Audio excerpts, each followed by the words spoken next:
मित्रों, बहुत से भक्तों के मन में यह प्रश्न उठता होगा कि आखिर कान्हा के वृंदावन से जाने के बाद राधा रानी का क्या हुआ। कृष्ण के मथुरा चले जाने के बाद एक दो बार ही राधा के प्रसंग मिलते हैं, लेकिन उसके बाद राधा की छवि पूरी तरह विलुप्त हो जाती है।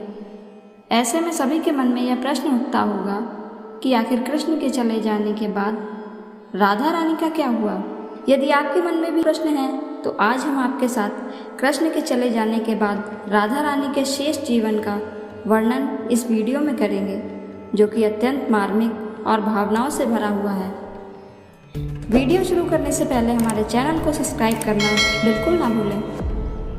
मित्रों, जब श्री कृष्ण का अपने उद्देश्य पूर्ति के लिए मथुरा जाने का समय आया, तब पूरे वृंदावन और आसपास के गांवों में कोहराम मच गया। माता यशोदा और नंद बाबा का तो रो रो कर बुरा हाल था ही। दूसरी ओर कृष्ण की सखियां भी लगातार अश्रु बहाए जा रही थीं। इन सभी के बीच कृष्ण यमुना के घाट के किनारे राधा से मिलने पहुँचे। वहां पहुंचकर उन्होंने देखा कि राधा की आंखों में भी आंसू बह रहे हैं, लेकिन वह बाकियों की तरह उन्हें जाने से रोक नहीं रही हैं। राधा जानती थी कि कृष्ण का जाना आवश्यक है, लेकिन विरह की यह पीड़ा उनसे सहन नहीं हो रही थी। उस समय माता राधा रानी ने कृष्ण से दो वचन मांगे। पहले वचन के अनुसार राधा के हृदय में केवल कान्हा जी का ही वास रहेगा, और दूसरे वचन के अनुसार मृत्यु से पहले उन्हें कान्हा के दर्शन होंगे। श्री कृष्ण ने उन्हें दोनों वचन दिए और बदले में एक वचन मांगा। श्री कृष्ण के मांगे वचन के अनुसार राधा को कृष्ण की याद में अब एक भी अश्रु नहीं बहाना था। यह कहकर कृष्ण ने माता राधा रानी के अंतिम अश्रु पोंछ दिए। कुछ कथाओं के अनुसार राधा रानी का विवाह भी हुआ था। कई जगह पर राधा के पति का नाम अयन, रयान इत्यादि भी बताया गया है। पुराणों के अनुसार वैवाहिक जीवन का पालन करते हुए जब राधा रानी बूढ़ी हो गई और अपने सब कर्तव्यों से मुक्त हो गई, तब वे श्री कृष्ण की खोज में अपने घर से निकली। कृष्ण को खोजते खोजते राधा द्वारका नगरी पहुंच गई। वहां उन्हें कोई नहीं पहचानता था, लेकिन श्री कृष्ण उन्हें देखते ही पहचान गए। कृष्ण ने उनको देखा, वह दोनों ने एक दूसरे से मन ही मन बात की। कृष्ण ने उन्हें अपने राजभवन में ही रहने को कहा, लेकिन किसी को उन दोनों के प्रेम के बारे में नहीं बताया। इसके बाद राधा उसी महल में सामान्य स्त्री के रूप में रहने लगी, जो कि कृष्ण को दूर से ही देखकर प्रसन्न हो जाया करती थी।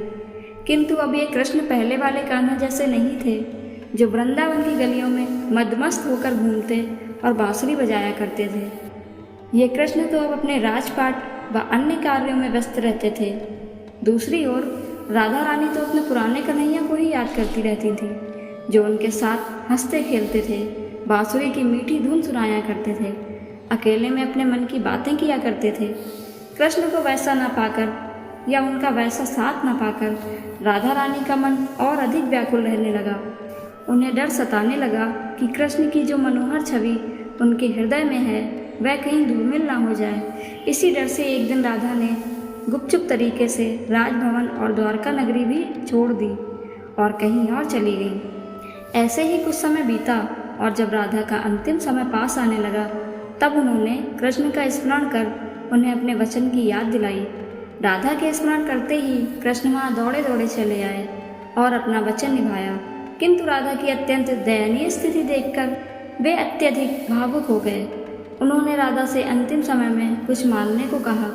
इस पर राधा ने उनके सामने एक ही इच्छा प्रकट की कि वे अपने जीवन के अंतिम क्षणों में कृष्ण का वही रूप देखना चाहती हैं, जैसे वे वृंदावन में देखा करती थी। वह उन्हें वही बांसुरी की मीठी धुन बजाते हुए सुनना चाहती हैं। राधा का बस इतना कहना था कि कृष्ण ने अपनी बांसुरी उठाई और वह मीठी मीठी धुन बजाने लगे। बांसुरी बजाते हुए कृष्ण और उसकी धुन सुनती राधा, दोनों की आंखों में प्रेम के आंसुओं की धारा बह रही थी।